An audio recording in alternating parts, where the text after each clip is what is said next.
देखो यार, अगर कोई चीज आपके सामने अच्छी आती है, बेहतरीन आती है, तो उसकी तारीफ करनी चाहिए। किसी दूसरे रीजन की वजह से उसकी बुराई नहीं करनी चाहिए। अगर बुराई करना है तो किसी और चीज के लिए कीजिए, जैसा टॉपिक होता है वैसी बुराई कीजिए। अब कल की 2898 ये जो फिल्म बनी है, ये बेहतरीन फिल्म है, कई मायनों में बेहतरीन है। हालांकि फर्स्ट हाफ स्लो है, उसकी वजह से काफी कंप्लेंट भी देखने को मिली है, लेकिन ओवरऑल मिलाकर ये फिल्म काफी अच्छी है, तारीफें की जा रही है इसके वीएफएक्स को लेकर, इसके बीजीएम को लेकर, और जिस तरह से उसमें दृश्य दिखाए गए हैं, जो भी एक्शन सीक्वेंस है, वो सभी को लेकर तारीफ हो रही है।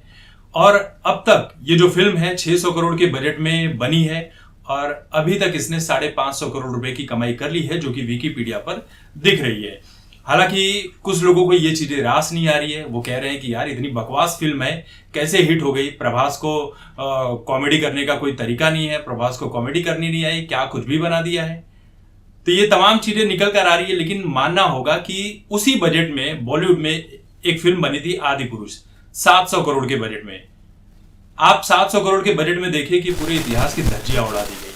अब देखिए, प्रभास एक एक्टर है, एक्टर का काम होता है एक्टिंग करना, जो भी डायरेक्टर उनसे करवाएगा वो उसको करना होगा। उसके बाद पोस्ट प्रोडक्शन में क्या होता है वीएफएक्स में, ये उसको नहीं पता है, वो बैठकर नहीं देखता है, वो तो फिल्म बनने के बाद देखता है। और ये टीजर जब भी आया था तब भी हमने देखा था कि प्रभास गुस्से में दिखाई पड़ रहे थे ओम राउत के ऊपर, लेकिन बाद में वो बातें दब गई और फिल्म बहुत ही बकवास निकली।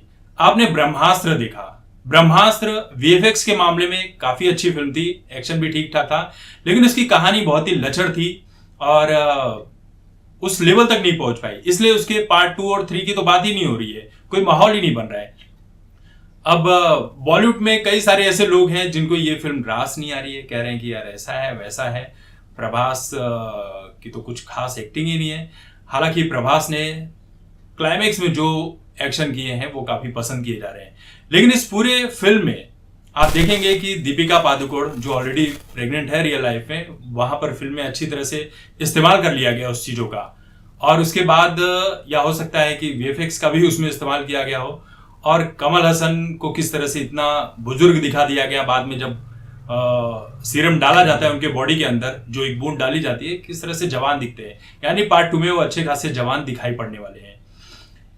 एक कॉम्प्लेक्स है जहां पर गरीब जो है वहां का, कल की फिल्म का, वो वहां पर जाना चाहता है, और अमीर जो है वो अमृत प्रदान करना चाहता है, प्राप्त करना चाहता है। आप देख रहे हैं कि मतलब आने वाले समय में गंगा नदी सूख जाएगी, वहां पर रेत ही रेत दिखाई पड़ेगी, और एकदम बिल्कुल नए जमाने की तरह वहां पर लेजर लाइट और अत्याधुनिक हथियारों से लड़ाई की जाएगी। ये सारी चीजें दिखाई जा रही है। अब ये देखिए, सब कुछ कल्पनाओं के आधार पर बनाई गई फिल्म है, जो कहानी ली गई है वो सब कुछ ऐसी है। दीपिका पादुकोण का नाम जो सुमति है, वो रियल में जो उस पैदा होने वाले हैं कल की अवतार, उनकी माँ का नाम होगा। संभाला नाम रखा गया है, जो कि उत्तर प्रदेश के संभल का है। तो ऐसी बहुत सारी चीजों का रेफरेंस लिया गया है, सब कुछ क्रिएटिव तरीके से किया गया है। आपको इसकी तारीफ करनी चाहिए कि उतने ही कम बजट में, 600 करोड़ के बजट में हॉलीवुड तक का काम किया गया है। आपको सब कुछ, डबिंग में भी आप कई जगह ऐसे देखेंगे कि आपको लगेगा कि ये तो हॉलीवुड टाइप की डबिंग की गई है।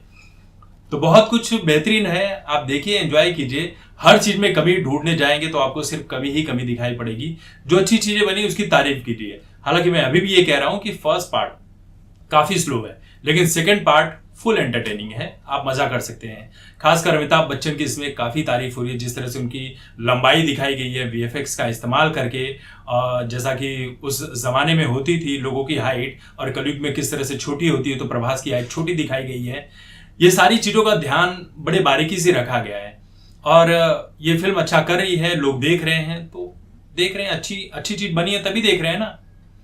जब एनिमल जैसी फिल्में चल सकती हैं तो ये क्यों नहीं चल सकती है।